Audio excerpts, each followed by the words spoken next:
Bonjour tout le monde. Donc là, on va se lancer dans la conception d'un filtre passe-bande.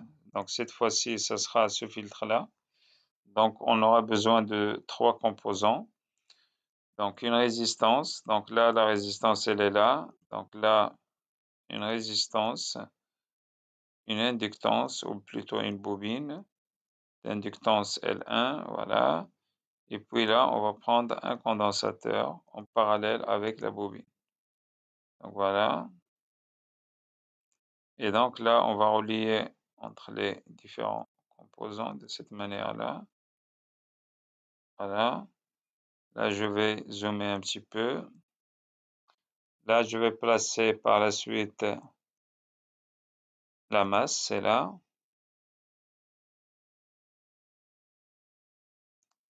Voilà, donc 100 nano 1 milli. Donc là, on va prendre 100 nano. Et puis là, on va prendre 100 ohms comme résistance.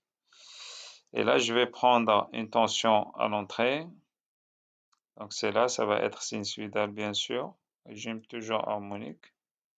Là, je vais changer le nom, je vais l'appeler VE. Là, je vais prendre 5. Là, je vais prendre 0,5 kg. 0,5 K. D'accord? Et puis là, je vais placer un probe voltage. Là, je vais prendre la tension VS. Voilà. Là, je peux définir un titre à mon projet. Bon, là, je peux l'appeler filtre passe bande. Je vais augmenter la taille ici. Je vais prendre 0,2.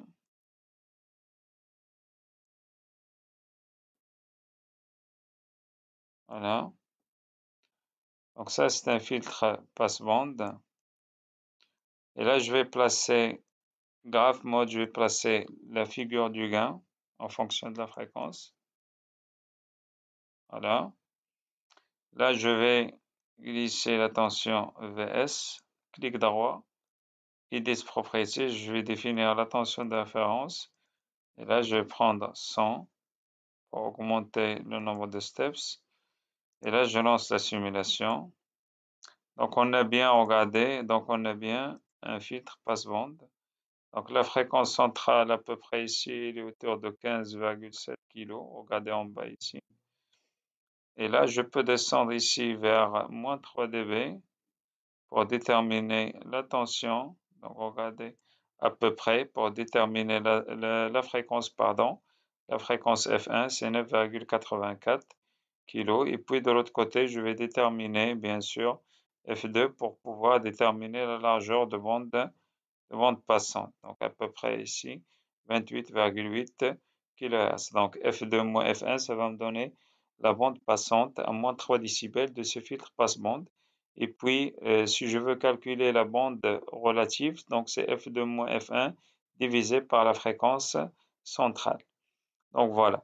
Donc, si, par exemple, vous souhaitez lancer la simulation pour une fréquence en dehors de la bande passante, par exemple, je vais prendre pour 100 Hz. Donc là, normalement, on a une grande atténuation. Ça veut dire en sortie, on ne doit rien recevoir. Donc là, je vais prendre un oscilloscope pour simuler ce cas-là. Voilà. Là, je vais prendre la fréquence du signal, c'est 100. 100, c'est dans la bande rejetée ou bien atténuée. Et là, je vais relier, regardez, je vais relier la voie A pour prélever la tension VE. La même chose, là, je souhaite par exemple prélever la tension VS sur la voie B. Donc, je fais comme ça. Donc là, je lance la simulation. Donc regardez, donc pour la voie C, la voie D, je ne l'utilise pas. Donc là, je vais faire un off. Je vais sélectionner off. Donc je vais avoir que les deux signaux jaunes qui est la tension d'entrée et puis là en bleu, c'est la tension de sortie. Donc là, je descends vers 0 pour centrer mon signal d'entrée. La même chose ici, je descends vers 0 pour centrer le signal de sortie. Donc, on constate ici que le signal de sortie est égal à 0. Il est nul parce que tout simplement, j'ai pris une fréquence qui est de l'ordre de 100 Hz. Regardez ici, en dehors de la bande passante. Donc, ce qui est tout à fait normal. Donc là, je récupère un signal en sortie qui est nul, ce qui valide le fonctionnement de ce circuit qui joue le rôle d'un filtre passe-bande. Donc maintenant, si je prends une fréquence centrale, je prends la fréquence centrale comme fréquence du signal d'entrée. Donc là, par exemple, je vais prendre 15,5 kHz. Donc là, par exemple, là, je vais prendre 15,5 kHz. Donc là, logiquement, je dois récupérer le même signal en sortie presque. Donc je lance la simulation. Donc là, c'est normal, la fréquence elle est élevée, je vais changer la base du temps de cette manière-là. Donc regardez, donc là, on voit les deux signaux qui sont superposés. Donc là, comment on sait ça? Donc je peux déplacer, voilà, la position du signal de sortie, regardez. Donc on a le même signal en sortie, on récupère le signal d'entrée est égal au signal de sortie. Donc on a le même signal d'entrée en sortie. D'accord? Pourquoi? Parce que le signal d'entrée, il a une fréquence qui est la fréquence centrale, tout simplement. On est dans la bande passante. Donc, ce qui valide le fonctionnement de ce filtre passe-bande. Donc voilà, merci pour votre attention.